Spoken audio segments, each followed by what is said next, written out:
Guess who's back? Thank you for checking out my video. I'm Peggy Lu, and this is Peggy Lu Who Reads, or Peggy Lu Who Reads. Welcome to my channel if you're new here. Welcome back if you are not. Peggy Lu jumping in here from the Who cave, and obviously I did not get this out before Christmas. My plan was originally to get it out on Christmas Day, and that clearly didn't happen. So this is your 12th day of Christmas present instead of 12 drummers drumming. You're welcome. It's been a while, so here we are, but it is that time of year, and a few years back I did a really fun video for the Yuletide where I talked about a few books that I read in a new genre that I had just discovered, new to me, not new to the world, and that would be Santa Smut. And so welcome back. This is Santa Smut 2025. I just want to go ahead and put it out there that I'm going to get into a little bit more detail this time around than I did last time. And so if hearing about Santa in a compromised position is not your thing, maybe skip this one. And I think that I am going to be putting out videos more regularly again, so hopefully I will see you back soon. Also, pardon me for this aside, but as you all may or may not know, my mom is one of my subscribers, and so I'm just going to take a moment and speak to her directly. Mom, Mama, this is going to be an interesting video, and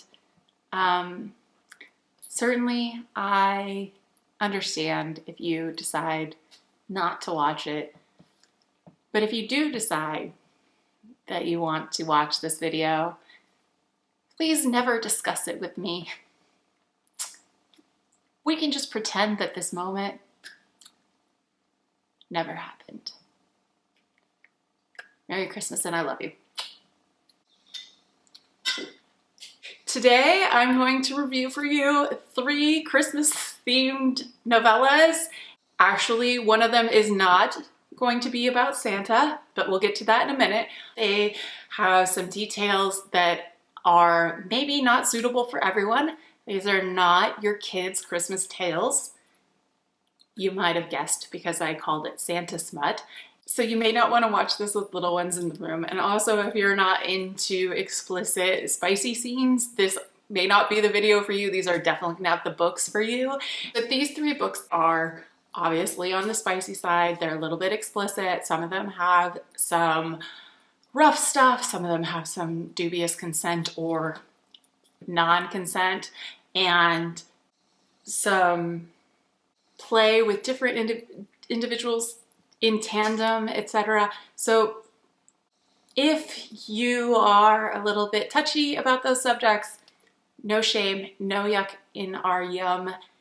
Thank you for coming. See you next time. If you're on the fence, maybe look up the content warnings for each of these before each of the reviews, because I may be reading some excerpts that might make you a little bit uncomfortable, and that is the furthest thing in the world from what I want. But there will be some shit talking and there will be some spoilers, and I just want to go ahead and put that out there that this is not going to be a spoiler-free review on these books. I'm going to go ahead and get into it. If you think that you might want to check these books out yourself before you watch this review, then I'll leave the names of the books in the description. You can go down and check before you watch, and then come back if you'd like to see what I thought and see if I called out some of the same things that you did. But I just wanted to put that out there before we get into this. It's gonna be an interesting one. So hope everybody has a beverage. This year I started out with a couple of options, and I even did a whole spreadsheet, and I didn't know how many of these books I was gonna get through, but as it turns out, I have 3 for you that I have read this week and I'm going to review. I, of course, have many more on the spreadsheet, so hopefully this will continue to be a thing that we get to enjoy for years to come. And also, if you are another YouTuber and you want to collab on one of these next year, we can work from my spreadsheet and divvy it up, and maybe we can do a little fun thing. I'm looking at you, Defredder. I'm looking at you, Reads with Rachel. I'm looking at you, Weirdo Book Club. I'm calling you out. So this time around, I'm gonna do something that I've never done before. I have the books on my iPad and I highlighted some things as I went through, and I'm gonna read through some of the things I highlighted and we're gonna discuss it. The first up is actually not about Santa, it's about Krampus. So if you're here on the internet, I assume that you know a little bit about Krampus. For those of you who may be a little bit less in the loop, Krampus is a Yuletide mythic creature from Europe, mostly from like Germany, Austria area, I think. And he was part of the celebration of the Yuletide, of the winter solstice. And his whole thing was he did bring presents, but in addition to bringing presents, if you were a bad little boy or girl, or if you didn't leave out a offering or a totem to him, he would beat you with a stick. And if you were particularly naughty, he would put you in a bag and beat you with a stick. And if you were really, really exceptionally naughty, he would put you into his basket and carry you off to his lair. So classic sort of thing. Let's scare the crap out of kids and try and convince them to behave themselves, right? And so later days after Santa came into prominence, sometimes you would see them pictured together, but Krampus has a holiday all his own, and that is Krampusnacht, and that is the 5th of December. And so this first book that I'm going to be reading is Krampusnacht by Imani Jay. But I'm going to start off by reading the synopsis of the book, just to give us a heads up, a starting point, as it were. He comes for those on the naughty list, drags them to his lair, and punishes them. But what if getting spanked and tied up was the best present this naughty girl could dream of?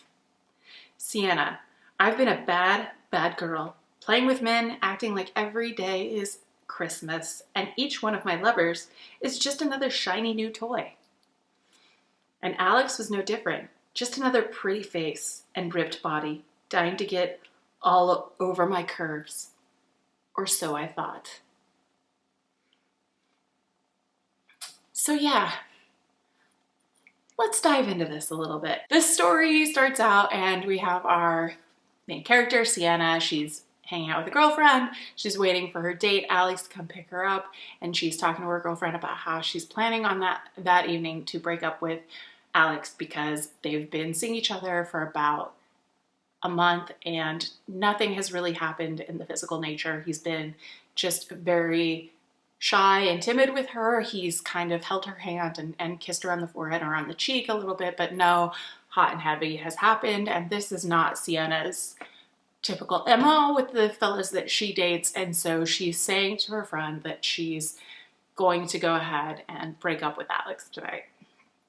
So that's just to lay the groundwork. That's sort of like what happens in the first chapter. Uh-oh, I forgot the best part about this. There is a dedication to start this off. To CM Nescasta, thank you for reminding me of my fascination for all things monsters, ghouls, and fantastical creatures. And if you don't know, CM Nescasta is the author of Morning Glory Milking Farm. So if you know, you know. One thing that I first want to call out about this book is that there are several typos or grammatical errors or like just pick the wrong word sort of situations. So like right off the bat on the second page, she's saying to her friend, first we had coffee, then lunch a few days later. He took me out for dinner. We went to the movies. And last weekend we hung out at my house. Plus, I emphasized the word, he always picks me up and drops me off. Dude had plenty of opportunities to at least cop a fill. Ma'am, I think you meant cop a feel.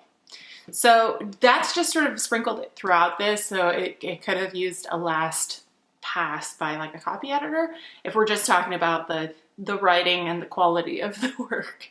But a moment later, her date arrives and it says, Alexei Krumpish, Tall, dark, and handsome, all 6 feet plus of brawniness, fair skin, and intense presence. So here we have, of course, he is bigly big.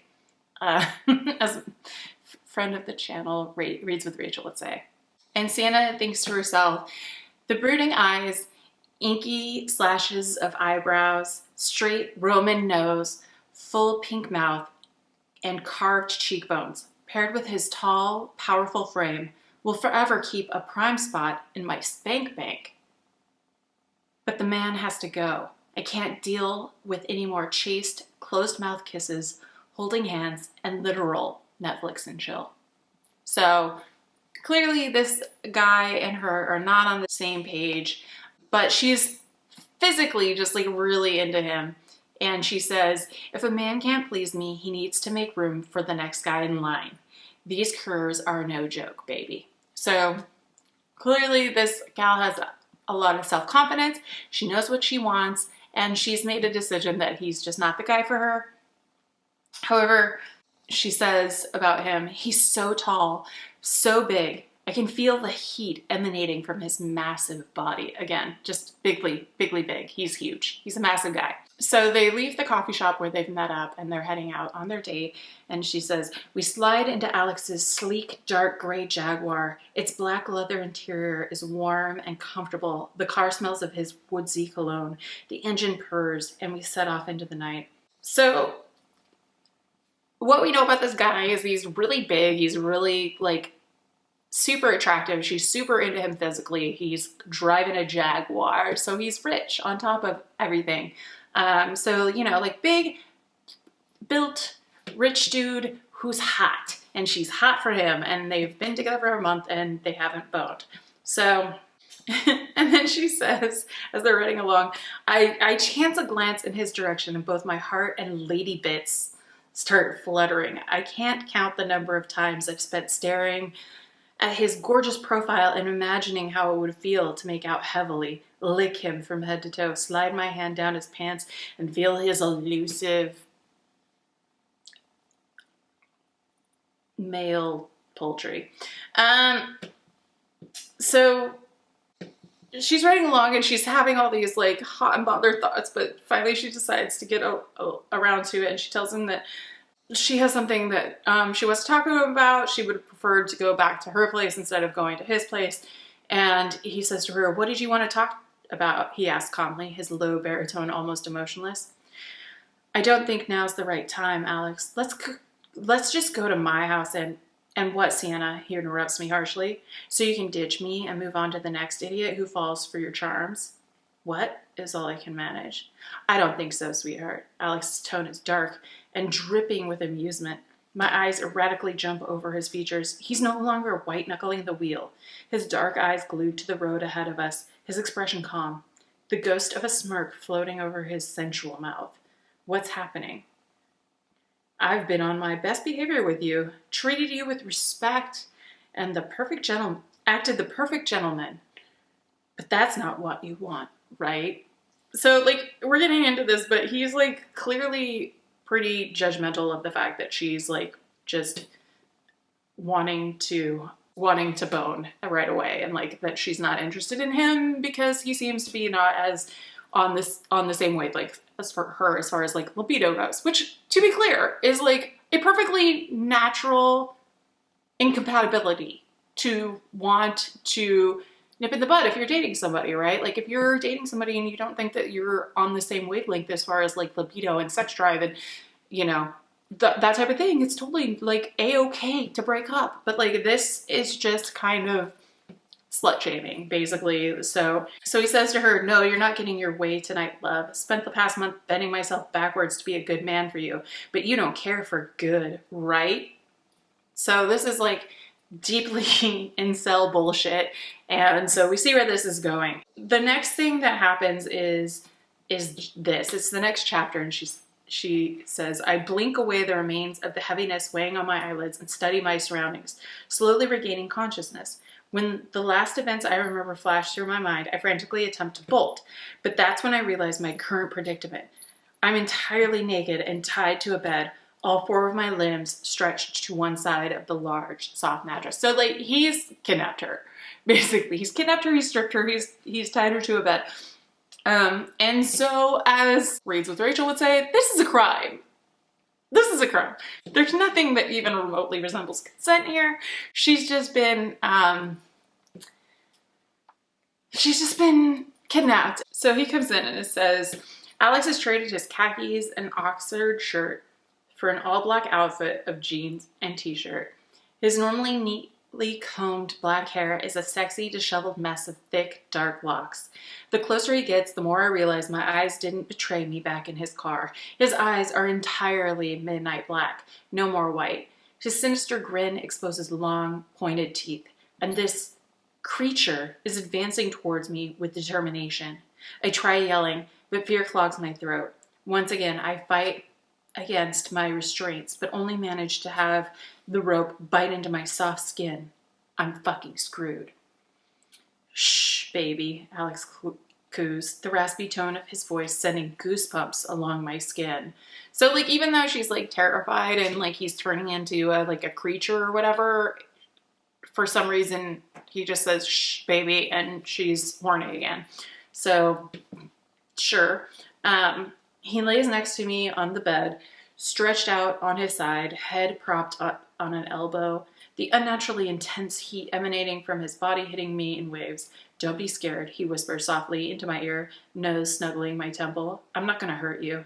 His long fingers land on my stomach, making my muscles spasm. Alex begins slowly running the pads of his calloused fingers from my belly button to my sternum. I chance a look at his face. Fucking scary, but also beautiful, enticing, hypnotic. The inexplicable black eyes, the canines almost long enough to qualify as fangs, but the rest of him seems to be the same. The almond shape of his eyes, his handsome features, and resting bone structure.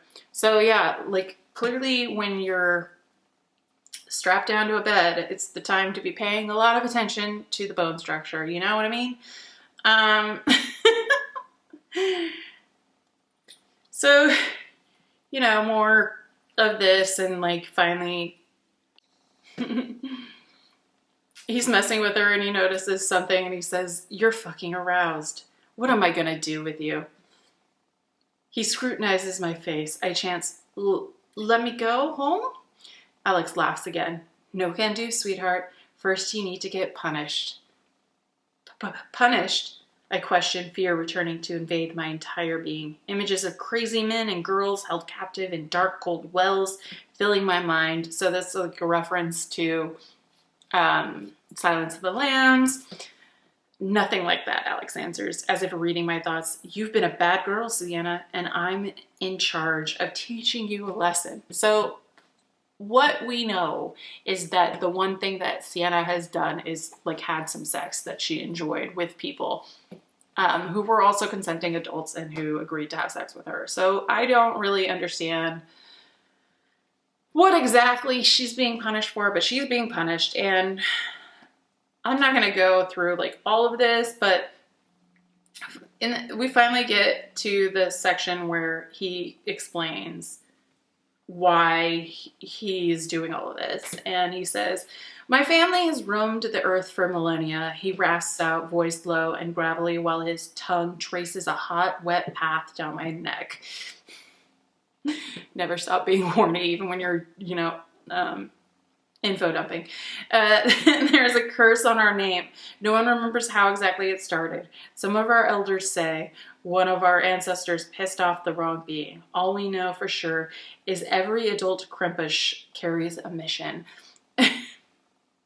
So I just love also that he's got like elders and everything, and meanwhile he's like just this like douchey guy in a freaking Jaguar or whatever.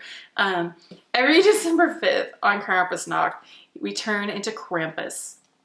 What? I asked, interrupting him abruptly, his insane words breaking through the fog of my desire. Alex lets out a short, raspy laugh. Crazy, right? I bet you haven't ever believed in Santa, my practical girl. And here I am asking you to believe in his evil counterpart. But it's also easier to trust your eyes, no? Because who's ever seen the fat, jolly old man? The maniac chuckles again. Anyway, I'm getting sidetracked. We have the mission of finding a naughty person and punishing them. I shake my head in disbelief. You're telling me Krampus exists? He nods, his terrifyingly handsome face lightened by a smirk. And he's not just one creature, but an entire family? Another bob of his head. I'm the naughty person you found? His lips stretch into an evil grin. And you're gonna punish me? I finish in a barely audible voice. Alex's midnight eyes drop to my hardened nipples, and he slowly licks his bottom lip the way I know he's dying to taste me. I'm aroused beyond words, stretched on his large bed, close enough to touch and feel him, but unable to do so. And he's taunting me with his sensual kisses, naughty bites, and swipes of his hot tongue. If there's more punishment coming, I don't know that I can take it. Are you scared, naughty girl? I send him an angry look, frustration boiling in my veins. Of course I'm scared. You went from Clark Kent to Venom. What are you gonna do to me? Okay, I can forgive a lot of things, but mixing DC and Marvel, I draw the line. I don't even have anywhere to go with that stupid joke, but yeah, Clark Kent, that would be DC Comics, and Venom would be Marvel. So, so he starts going after her with like his tongue and all over her bits everywhere, whatever, and and he starts making his way down to the southern region, so it says Alex slides his long hot tongue between the folds of my. We've arrived. There are folds. I hate that word. But he slides his long hot tongue between the folds of my, dragging it up and down between the two pairs of lips. The appendage feels impossibly large, long, and strong. He flicks the point of it over my clit, pulling a cry of pleasure from my parted mouth. Okay, like we will give them credit for using the word clit. And I wrestle against my restraints even harder, whimpering and calling his name like a madwoman when he slides his supernatural muscle inside me. Because let's face it, this is no human tongue. So if you've ever seen pictures of Krampus, he's often pictured with a really long, impressive tongue. So this is where this is getting at. And so basically it comes to be known that like he's punishing her by like basically edging her and like getting her very close to orgasm and then not actually letting her have the orgasm. But that only lasts for like 5 minutes and then they're at it, and he's definitely like letting her finish and everything. It says, I inhale deeply, taking big breaths that do nothing to calm me. I will never be calm again. Between the lingering fear of what this creature wants to do to me and my uncontrollable desire for him, I've reached a level of insanity I can never return from. Still watching me intently, the pointed pink tip of his tongue running over his lips and the edge of his fangs, Alex starts slowly undoing his belt in a striptease that's absolute torture. My aches with want and need for him, and only him. I've lusted for the man for weeks, but this version of him, wild, dangerous, extraordinary. This is who I truly want to and own me. What is this writing? Okay, so like extraordinary. Let's think about that for a minute. Like, what exactly is it about this guy that's extraordinary? He's rich, he's got a Jaguar, and he's got, you know, a longish shirt than human tongue and sharp teeth. But like at the end of the day, he's just a dude, right? And I don't know, like they've barely been going at it even, and she's already just like completely lost her gourd. It could never be me. I'm not gonna read through all of this, but so basically I'll make the not actually all that long story very short. They complete, and as they're done for the evening, you know, he starts to revert to his normal form. So like, instead of having completely black eyes and longer teeth and a longer tongue, he's just got like normal colored eyes and a normal tongue and normal teeth. And so, as you probably have guessed, this isn't Krampus. Like this novel is not Krampus. And yeah, there's some like sexy stuff. He definitely gets to the hilt. And there are folds, but there is nothing here that is Krampus. And so the piece de terrible resistance is that there is, of course, an epilogue. So in the epilogue, of course, it's 1 year later, it's Krampusnacht again. Alex is getting ready to go out and he's turning into Krampus. He's gonna go punish somebody. But this time it's not Santa because, of course, they're married. Oh, happy little ever after.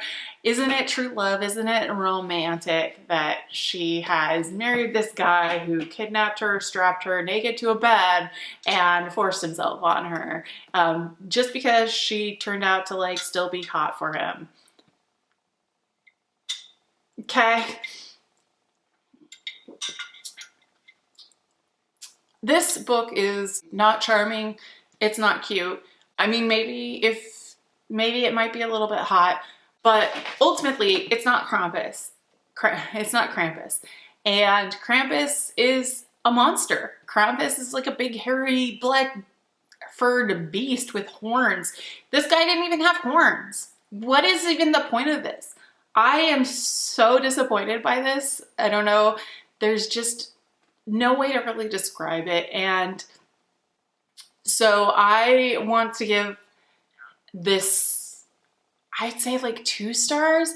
And I would say also that if you are interested in Krampus spicy adult times, please check out There Arose Such a Clatter by C.M. Discosta, who was thanked in the dedication from this author. It is such the better book. It is Krampus, like the actual monster with the black fur and the horns and the long tongue and the huge and the evil, but also sexy. And it is not a single narrative, but it is a bunch of vignettes, and it kind of ties together loosely because it is Krampus. It's the actual Krampus the entire time through, not just some like random dude who kind of has darker eyes and teeth or something. I don't know. Highly disappointed in this. It wasn't what I signed up for. I don't know what else to say. Next up, I read Here Comes Santa Claus by Yvonne Charles. And again, I'm gonna read the synopsis. Anna is a research scientist studying the North Pole for the government. Caught out in a snowstorm near Christmas, her dog sled is overwhelmed by an avalanche. Her next memory is waking up naked in a beautiful bed in a huge house filled with elves. She soon discovers she's at Santa's workshop, and she's on the naughty list. Santa, young, muscular, and hot, tells her she can only get back to the nice list one way, through total submission to him, with Mrs. Claus helping out and a bunch of elves watching. So I just want to first off start off by saying that was a lie. That was absolutely bullshit. That is not what is about to happen. And also, remember what I was saying earlier about like some of the trigger warning stuff? Like, now is the moment. I will give you a moment if you want to go and look for some content or trigger warnings on Here Comes Santa Claus by Yvonne Charles before I continue, because this is the one that not only made me want to discontinue this project and not make this video, but it made me question my faith in humanity. And it is 2025, and the fact that something could make me question my faith in humanity in 2025, in December of 2025, the longest year of my entire life, and during the holiday seasons when I am already kind of a not happy camper because it is the worst time of year and I hate Christmas. Like, just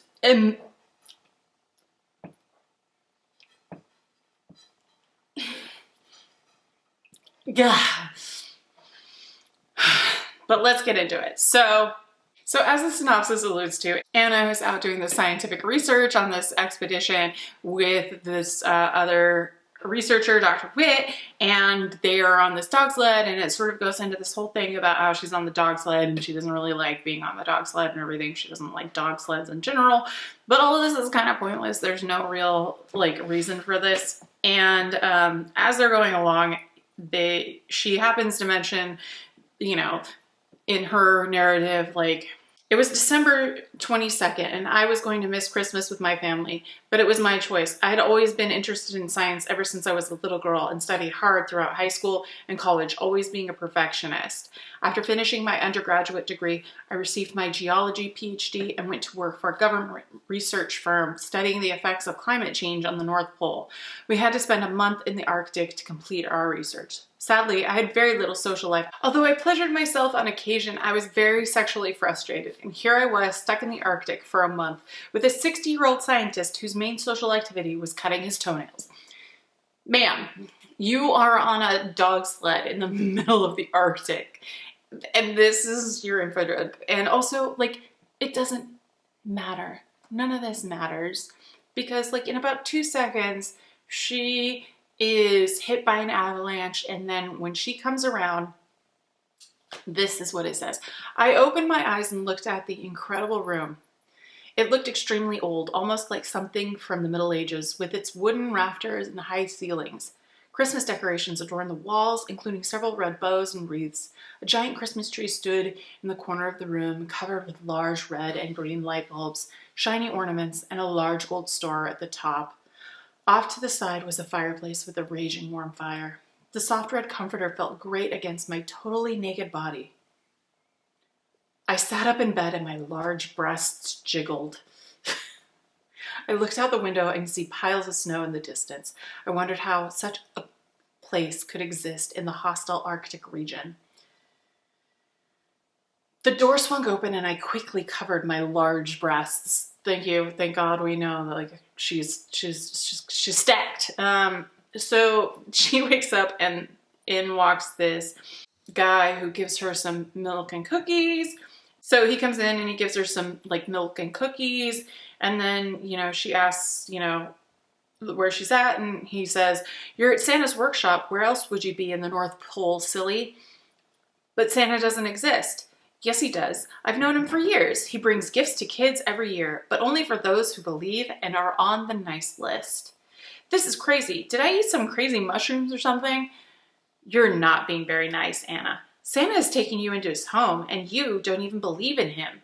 I can't believe some people.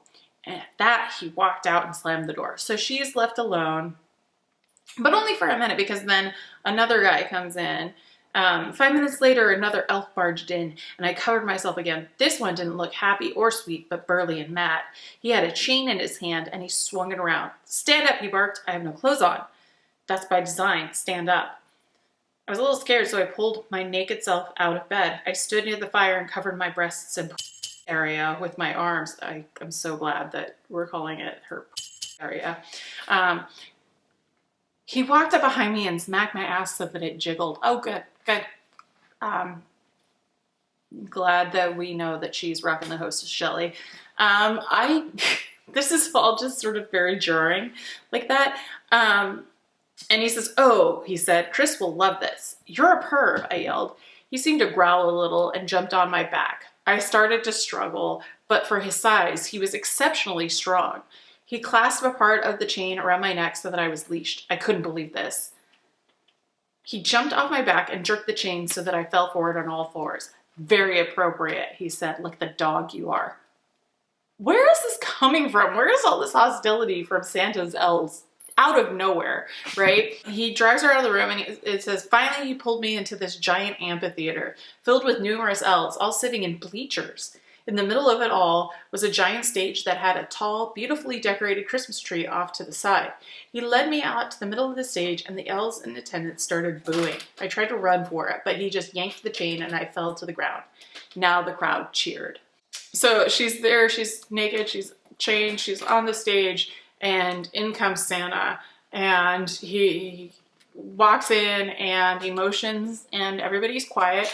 And he says, "Ladies and gentlemen, today we have with us Anna Stanford, a woman who doesn't believe in me and is on the naughty list." The elves booed, but the man again motioned for silence. "Today, we get to make her nice again." He looked at me and locked eyes on me. So we never get, like, exactly why she's in the naughty list, other than, you know, maybe she doesn't believe in Santa. But again, this is like a 22-year-old, well, I don't know that she's 22. It said it was December So just so you know, we're never going to figure out why she's on the naughty list, other than the fact that she doesn't believe in Santa, but she's also a grown-ass woman and a scientist with a PhD. So I don't know. I also don't believe in Santa and don't believe I belong on the naughty list. So there it is. So basically they chain her to a post and they like handcuff her or whatnot. And again, she's still naked and Santa, and then it says, Santa let out a long laugh. Ho, ho, ho. And now this ho is getting her due. The crowd cheered as he cut a large branch from the Christmas tree. What are you doing with that? I asked. He didn't answer me, but swung the stick right into my ass. I shrieked and fell to my knees. Get up. If you want presents, that is. I don't know who this man is, but this is not Santa Claus. This isn't even Krampus. Like, he's just a douche. He pointed to my ass and laughed. It's as red as Rudolph's nose. Bro, you're not funny. The crowd of elves erupted into laughter. Even I had to admit that it was pretty witty. No, it wasn't. No, it wasn't. I looked over and saw coming from the stage entrance a young, beautiful woman in sexy red and white lingerie with a beautiful red bow near her tiny waist. She carried a large red and green whip in her hand and was cracking it as she strutted towards me. The crowd started screaming, Mrs. Claus, Mrs. Claus, Mrs. Claus. Oh, my heavens. This is about to get even worse. The woman walked up behind me and grabbed me by my long hair and pulled me backwards. She leaned in and kissed me on the cheek, then jammed my face against the pole. Naughty list, huh? We'll fix that, sweetheart. She swung the whip around a little bit, doing a few tricks, but that didn't last long until she cracked it right into my back. It hurt so badly that the whipping by the branch seemed like a walk in the park. I couldn't help myself and broke into sobs. Suck it up, buttercup, she said, and cracked the whip into my bare back once more. As bad as Santa was, Mrs. Claus was far worse. She really knew how to wield that whip, thrusting it with power I never knew a woman could have. What does that mean? So there's just like sexism of that kind now too. So whatever. Crack. You're a ho, ho, ho, she yelled to greet, cheering. Like, didn't we already make this joke? Now we're just like recycling the same bad trash jokes too. Please, I'm not naughty. Oh, yes, you are. You're on the list. Crack. The tears flowed liberally, and I didn't know how much longer I could take this beating. Finally, Santa intervened. Stop. Oh, Papa, I was just having fun. Santa didn't seem moved. Release her. The burly elf came by and unclasped the cuffs from my hands. It felt good to be free, but I still had that leash around my neck. He jerked me with the chain as if he was reminding me not to pull any funny business. I wasn't going to, but stood frozen with fear. Bring over the stick, I groaned. I didn't want to get beaten with anything else. The elf who brought me with my cookies returned with a stick that had mistletoe hanging from it. He put it over my head, and Mrs. Claus leaned in, shoved her tongue in my mouth, and passionately kissed me. I was shocked. I was actually enjoying it just a little. Why? Why are you enjoying this? You literally were just like terrified and crying and screaming because you were being bitten or being beaten, and now all of a sudden she's kissing you and you're liking it. Okay, sure. She moved her hands down my back to my butt and started squeezing my sore cheeks. She looked over at Santa. You know what would be hot, babe? What, dear? Like, also, like, you know what would be hot, babe? Like, this is not Mrs. Claus. This is not Santa. I don't know who these people are. She looked over at Santa. You know what would be hot, babe? What, dear? Santa asked. Eat this bitch out. The crowd cheered. I'm not sure, babe. Come on, she said. This is hotter than Heat Miser's penis.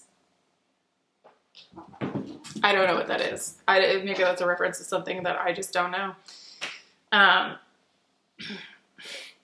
Santa shook his head. Eat, Papa, eat.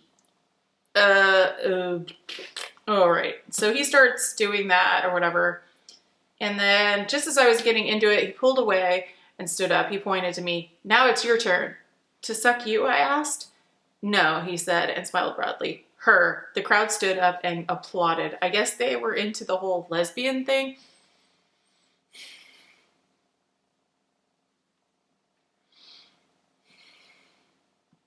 Gah.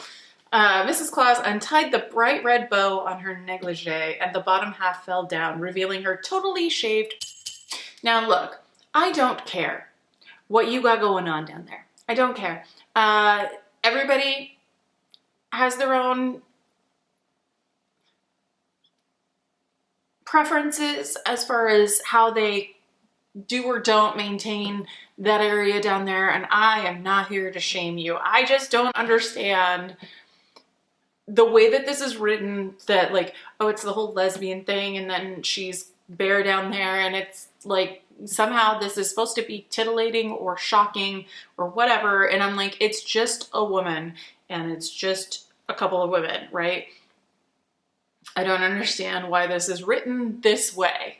And at this point, I have to say, I'm pretty sure that Yvonne Charles is possibly someone who doesn't know other people. So it says, I get down on my hands and knees and shove my tongue into Mrs. Claus's snatch. I was a little hesitant at first, but Santa smacked my ass hard. Get licking!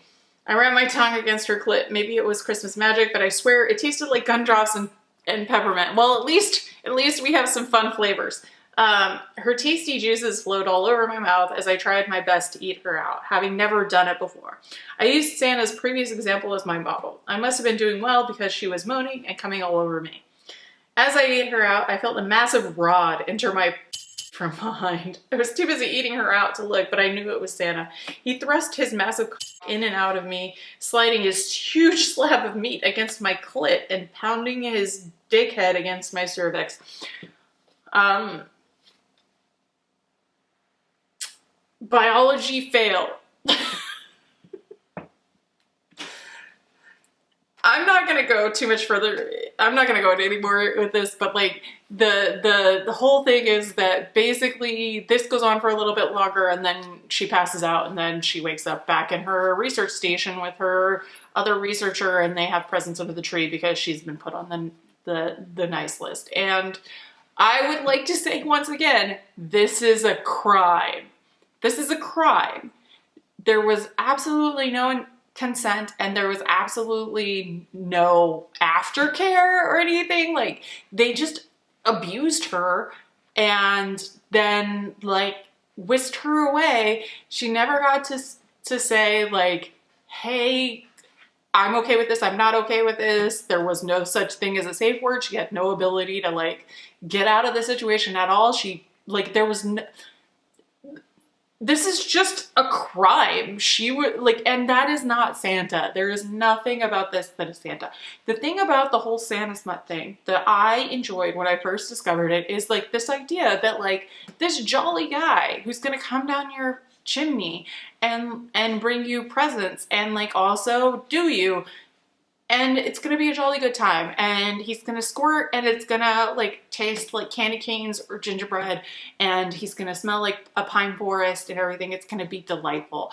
That is what I got into this genre looking for. This book is not it.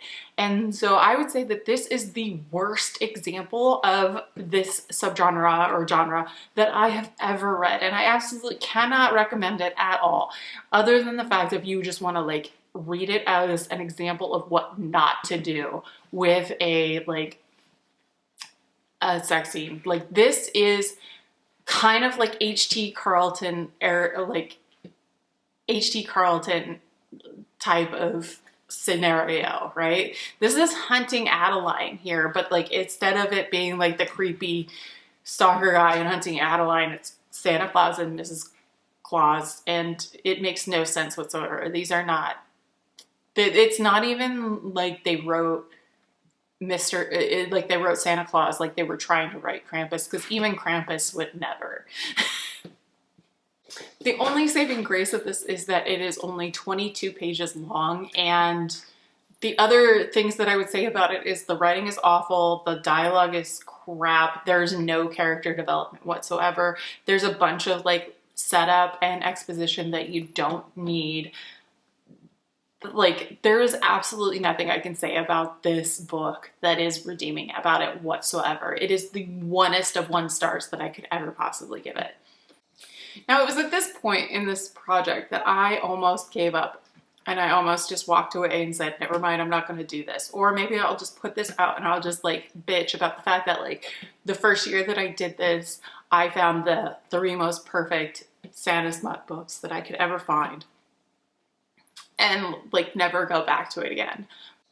But I decided to try one more book, and I'm so happy that I did, because this last book was a way better than these others and brought me back to the first year that I did this. And this is Stuffed by Kay Sterling. And so I'm going to read the synopsis.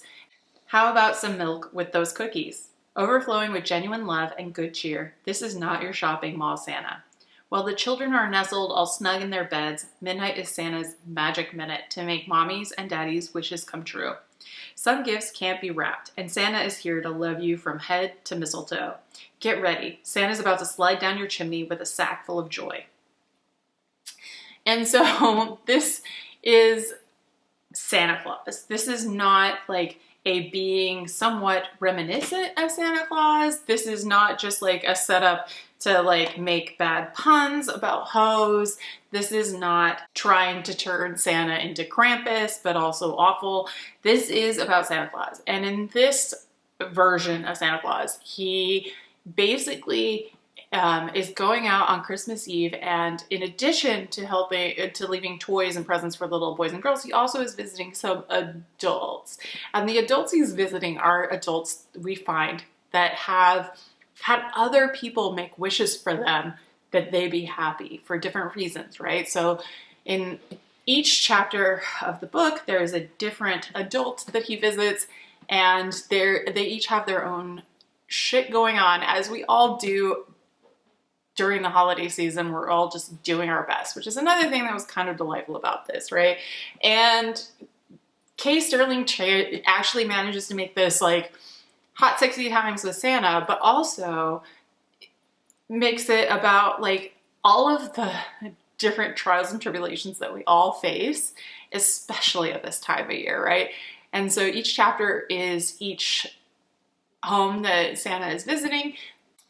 So the first chapter is Marcus, and Marcus is a single dad. He is the father to a young girl, Sam, and his partner, we find out, has passed away, and he's been on his own for the last couple years, and he's trying to put together a great Christmas for his daughter, and it's gotten away from him. It's Christmas Eve. He's scrambling to get it all done and make sure that it's a good Christmas for her, while also dealing with his own grief and everything. And so Santa arrives, and of course, as one does, he's sort of startled. He sees Santa in his living room. There's of course the classic, like, is this real? Am I dreaming? Yada, yada, yada. And Santa says, I told you, you're a delight.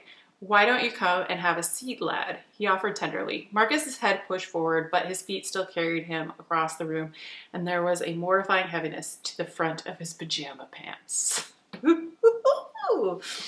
A seat, he asked weakly, and Santa winked cockily at him. You can have a lot more than that if you'll tell Santa what you really want. Yikes. Whew. The communication, we love it, right? Oh, Marcus looked at the hall and remembered that Sam wouldn't hear them or wake up, then rubbed his lips together nervously. So Santa's magic, he stopped time. So like there's nothing that is going to disturb them, and as long as time has stopped, they can do whatever they like, and they don't have to worry about the little girl asleep. It really is just a moment for him to like let go of all of his worries and all of his concerns and all of his grief and thoughts about his daughter and everything, right? Santa says, have a seat and don't be shy. And Marcus says, you're sure Mrs. Claus won't mind? And this is what I have to love. Like, I have to say, like, in every single one of these, everyone asks, oh, what about Mrs. Claus? Is Mrs. Claus going to be upset by any of this? And as we'll find out, like, Mrs. Claus is A-okay with everything that Santa is doing. She's on board 100%. But I just love that they ask in every single one. So he says, you're sure Mrs. Claus won't mind? And Santa says, she's had just about an eternity of me. We find that a little adventure keeps things fresh and makes coming home even sweeter, Santa explained as he held out his hand. So Marcus sits on his lap, and they get to smooching.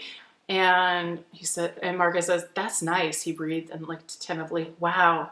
He giggled, and there was another shiver. Santa's lips tasted like vanilla and peppermint. And this is what I was excited about the few years back, is like the fun that they have with the flavors and everything. And this is what I've been looking for, like this cute little concept of like, if you take Santa Claus and you put him in these dirty situations, like what are the possibilities, what happens, right? And so Santa says, "Don't lose your nerve now. Take what you want. You deserve a little joy." Santa crooned as his hands cradled and rubbed Marcus's back soothingly. "Joy?" And Santa says, "You outgrew toys a long time ago, but I can still put a smile on your face," Santa said, and angled his head so his lips could nudge Marcus's. His breath was sweet and minty, and Marcus's mouth watered as his tongue swept into Santa's. Santa groaned encouragingly when Marcus's fingers twisted in his beard, and the kiss became desperate. "Slow down. You can take all the time you need," he reminded him, but Marcus shook his head and kissed Santa again. So they get to getting it on, and it's delightful. So Marcus said a prayer and eased the big brass button on Santa's fly open. He unzipped, and Marcus's hand shook as he freed Santa's. It was as big as Marcus's forearm, and he felt flushed and dizzy as he sank to his knees. The head was bright and pink and gleamed enticingly as Marcus's ass clenched in anticipation. "I'm definitely going to need help," he said, but pushed out a determined breath and wrapped both of his hands around Santa's shaft and went for it. Marcus lapped at the head and whimpered. He tasted divine, and Marcus only grew hungrier as he licked and dragged his lips up and down Santa's pole. So like, this is like doing all the things where it's like making all the little puns, like all the little quips about, you know, it being Santa Claus, right? So this is, "Holy snowflakes, look at how hard you're getting me, lad. Look at how you're making Santa leak," he said while he stroked his... Like, this is why it is adorable. This is why it is hilarious. This is why it is like good holiday cheer, because of these like silly scenarios that just make you laugh and make you smile and like possibly turn you on a little bit. Like, this is what Santa smut should be. And so Santa and Marcus have a good time. "You better hold on," Santa huffed in his ear. Marcus bit into his lip to hold back a scream as Santa pulled him hard onto his collar and bucked off the seat of the chair. "Oh, you're so tight and so wet. You're so good, Marcus," he said, then squinted and grunted softly before there was a tremendous burst of cool, swirling pleasure in Marcus's ass. It skipped along his limbs and up his spine, and Marcus came with a shredded cry. Then he was floating and weightless like the flakes in a snow globe, and made of tinkling, shimmering light. Like, so, like, it's just that cool, crispy, minty, like, winter wonderland in a sex scene. What's not to love? So they finish the deal or whatever, and they're sort of having this chat afterwards. And he's talking about his daughter. He's talking about how he lost his husband. He finds out that the reason why Santa came to visit him is because his daughter wished for something for his dad. He says, "She sent Santa a letter and asked for a new watch for her daddy because he gives her all his time and doesn't have enough for himself. She's worried he isn't happy and wants him to find someone to love again." So basically, Santa has come to like get him to relax a little bit, for lack of a better a better way of phrasing it. He says, "Oh no, I'm so sorry, Sam. She shouldn't be worried about me." And then Santa says, "She knows you're trying your best. That's why I'm here, Marcus. You deserve a little joy of your own. Your light's going to go out if you don't give yourself a reason to burn." And like, that's cringe as fuck, but it's also so freaking cute. And it's the difference between the smutty for just the sake of smutty and the dark and the rough stuff just for the sake of rough stuff. I mean, they got kind of rough, but that's kind of not the point. And so going on to the next chapter, Santa visits these two men who are sort of middle-aged. They're colleagues. They've been working together a long time. They kind of have a crush on each other, but neither one of them is really certain that the other is interested, and they don't want to make things weird or awkward. And so like neither one of them is willing to make the first move. So Santa shows up, and of course they have a threesome, like you do. The two fellas' names are Eric and Dale. So Eric kisses him and he says, "That's amazing," he said, and angled his face so he could take the kiss deeper. For a moment, Eric lost himself in the taste of sugar cookies and peppermints. Santa groaned enthusiastically as his hand cradled Eric's cheek and his cup jumped between them. "Wow, you have to try," Eric panted, and then pulled Dale in front of Santa. And Dale licked his lips nervously and braced a hand on Santa's chest as he leaned in. Dale's lips brushed against Santa's, and Eric had to hold on as he became dizzy. He had a terrible weakness for bears, and Dale was his ideal, with these beefy forearms and his thick mat of fur that spread across his chest and trailed down his belly. It was almost too much, seeing the bear of Eric's dreams kissing Santa, an even bigger bear, a polar bear. A giddy, greedy voice corrected. Dale groaned raggedly as he licked and sucked at Santa's lips and tongue. "That's really good, but I want to see you taste this," Dale rumbled. He took Eric's hand and wrapped it around Santa's length, and they petted it in awe. "Why don't you share it?" Santa suggested, and pushed his trousers open wider and wiggled them lower so his sack fell out. Eric and Dale wordlessly slid off Santa's lap and kneeled at his feet. They rubbed their faces on Santa's thighs, and Eric got painfully hard as he took a tentative bite. Dale pushed his face into Santa's balls and made a rapturous sound as he inhaled deeply. Eric rose on his knees so he could join Dale, and their noses crashed and their tongues tangled as they lapped and sucked at Santa's shaft with glorious abandon. "Fuck, that's incredible," Dale mumbled as he licked at the head. Eric agreed and gasped as a gush of spilled from the slit. It was sweet and softly mint. Eric and Dale moaned as their tongues curled around the head, sticking every trace of Santa's essence. So here in this next story, they have this whole little threesome, and then, you know, then they talk about other feelings. They talk about the fact that, like, the reason why Santa came to visit them is because each of them had different people in their life that were wishing for them to be able to have someone and to be in a relationship and to you know, be able to be together, even if they didn't realize that that it was the two of them that were going to end up together. And so then towards the end of the chapter, they're you know, talking about how they've wasted all this time, they've been too cautious, they're ready to like take the step forward with each other. And as they're having this conversation, Santa, you know, magically disappears, and so they end up together. So next we have Vanessa, and Vanessa is a full-time carer for her father who's terminally ill. And so Santa shows up and starts off by giving her a nice foot rub, and of course, again, she asks about Mrs. Claus, and he says, and so she again asks about Mrs. Claus. He tells her Mrs. Claus enjoys other adventures with other people as well. This is pretty funny because she, like, as it turns out, Vanessa, or it says about Vanessa, she was rarely attracted to men, but Santa had a hint of Sam Elliott swagger, and nobody was immune to that. Do not read me for filth. do not put me on blast, okay? His tongue was cool, and a tickle traveled up her leg and made Vanessa's rub, and her nipples puckered. Lord, it's been too long, she realized. Santa laughed softly as he parted her legs so he could kneel between them and help her out of her leggings, because of course my queen is wearing leggings. And so he is going down on her, and she says, "Oh geez, that's..." Her eyes crossed and her back bowed as Santa teased the folds of pussy. Yes, we have the folds.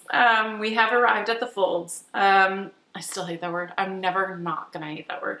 His tongue and lips were clever and pleasantly chill, and she clawed at the sofa as he worked off his gloves and then slid 2 fingers into her. He sucked on her clit and twisted and stretched his fingers, getting them slick and warm. They trailed into the cleft of her ass, and Vanessa moaned in approval. "You really do know all of my favorite things." She snatched down his hat and tossed it over her shoulder so she could wind her fingers in his hair. "More," she begged, and was rewarded with a hearty chuckle before Santa buried his beard in her. "You taste amazing," Santa said while he quickly worked at his belt and fly. His tumbled out and Vanessa gulped as he hitched her leg around his waist. He was long, large, and hard, and the head shimmered with his pre-cum as he guided it between the cheeks of her ass. He kissed her whole, and she shivered. He pressed forward, and for a moment it felt like she'd split and shatter. Vanessa panted as her skin burned and stretched, but her pussy ached, and goosebumps washed down her back. "Breathe and relax, sweetheart," Santa crooned, and his thumb massaged her clit as his hips nudged forward and back ever so gently. "You're so tight and warm," he murmured lovingly, and was soon filling her with smooth, steady thrusts. There were cool, slick, tingling bursts deep in her ass, and Vanessa laughed at the bubble of euphoric pleasure. "Oh ho ho, you're such a naughty, naughty girl," he said, and locked her ass against his groin. He ground hard and kissed her as a chilly plume flooded her passage. She shuddered with pleasure and pushed against Santa's chest. "I want to taste you," she told him. He hummed in delight as he pulled out and stepped around the sofa so she could lick him clean. His cum was sweet and cool like peppermint-kissed whipped cream, and Vanessa licked and moaned with ravenous abandon. Santa turned and bent so he could rest his knee on the sofa and shoved his beard back between her thighs. His fingers pushed deep inside her pussy as he sucked on her clit, and Vanessa's ears popped. She came so hard. Santa is giving, right? So it turns out that he came to visit Vanessa because Vanessa's father had even wished for her to take care of herself better. And like, I will say that it is a little bit weird that like Santa came to like rail her after her dad made a wish. That's a little bit creepy. And I'm not gonna go through like all of these. There's like so many hilarious quotes. It's like well written. There's a cadence to it that reminds me of the Night Before Christmas, and I hadn't even really noticed it until I started reading some of this out loud. But throughout, like, Santa's good with like multiple sexualities, like different scenarios. There's like some ace representation. There's clearly bisexual, homosexual representation. There is, there's obviously the threesome with the two guys. There's the threesome with a guy and a gal that are a married couple that have let their like lack of communication skills get in the way of their marriage, and Santa helps them to rekindle things by having a threesome with them and then, managing to be their marriage counselor. And he showed up for them because they wished for it for each other. He visits people that have like experienced some trauma, and he's like helping them to get through it by being there for them. And so again, I just want to say, like, the thing that is so different about this book and this novella as opposed to the others is that in this instance it is Santa, and sometimes the like message and the whole story about like taking care of yourself and like he's there because other people made wishes for them to have like a holly jolly sexy Christmas. Maybe not, didn't realize they were asking for Santa to like bone them, but it is Santa. And even as much as it like in moments comes down to like what seems like an after school special type message, that again, heavy-handed and ham-fisted, and like certainly that is the one critique that I have of this novella, is that like that it was a little bit over the top in some places, but like it is Santa, and it is some character development. Like it just goes to show that you can write a novella that is an erotica novella that is about the, spicy good times and still have some heart and some charm and some wit, and none of it has to be a crime against humanity, or an actual crime where someone should be calling the FBI or something.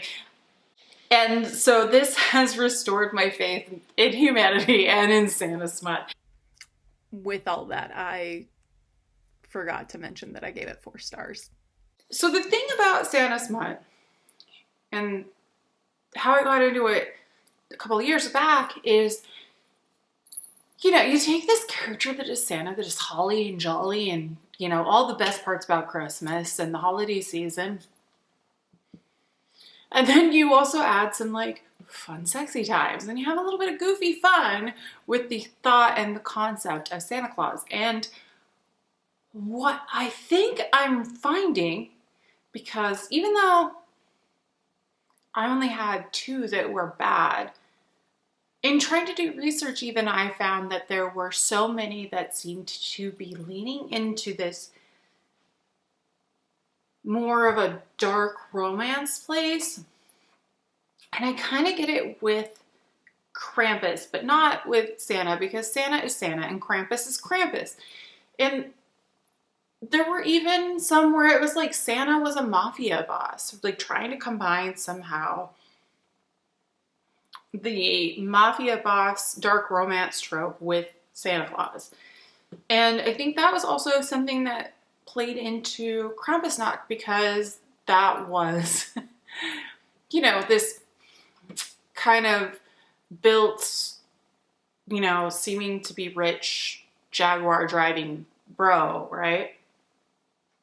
And so that was kind of getting into that thing. And like, he's also got this old family that's got this curse, again, very much like a sort of theme of that mafia or that billionaire dark romance type of trope. And then in the second one that I read, you know, it's just really going hard into, like I said, kind of the H.D. Carlson, like, stalker romance. And there obviously is the thing about Santa Claus where it's like he sees you when you're sleeping, he knows when you're awake. That kind of lends itself to like that stalker vibe. And I can see how you can make that connection. But at the end of the day, right, like, he's still Santa Claus, right? So you can't just make him all, in my opinion, you can't just make him all bad. You can't just make him a douchebag, right? Nobody wants a douchebag Santa Claus. And so I think that the reason why Stuffed worked is because it is Santa Claus. And as much as some of the like backstory and some of the like sort of fill in between is kind of ham-fisted and heavy-handed with moralizing and whatnot of like, you know, oh, you gotta like practice self-care and you gotta take care of yourself, and like his, you know, multiple mentions of people doing great in therapy. Fantastic and everything, but it's it's like, yeah, the reason why that kind of works, even though it did come across as kind of, not kind of, it came across as very cringe. The reason why that all works is because it's Santa Claus, right? Santa Claus loves you, and you know, Santa Claus doesn't want you to be on the naughty list, right? Or at the very least, if you're on the naughty list, it's with a wink and a very fun spanking, not like actually hurting you with the branch. And even Krampus, like, actually has a lot more nuance and complexity, I think, to him as a being, as a character that could be explored. And I, you know, maybe I'm asking just a little bit too much from silly Christmas / holiday season erotica, but it just seems like, I don't know, like I want more. As a reader, I want more. I will continue this project maybe next year. Hopefully I will find more books like Stuffed. So let me know what you think down in the comments. If you would like to see me do this again next year, if you would like me to continue with Santa's Butt 2026, 2027 and beyond. I did this really off the cuff, and so maybe want to get started again with making videos and putting them out, but like want to do a better job of scripting and having a plan going into it. And I'll be honest with you, this snuck up on me. I've been planning to do this, but you know, tis the season for you to run out of time.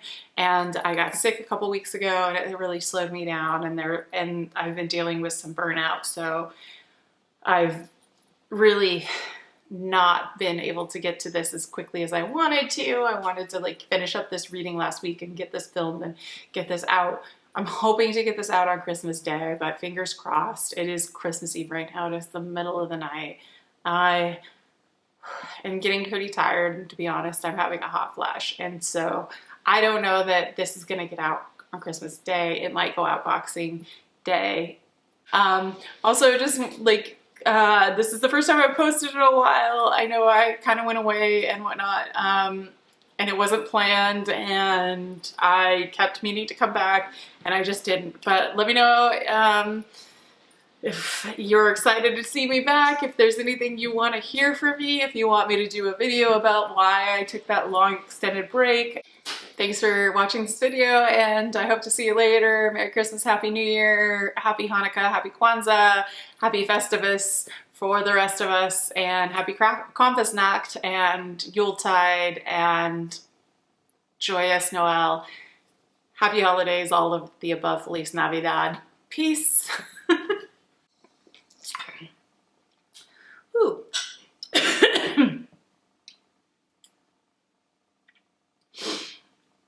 It is decaf, but it is not unleaded.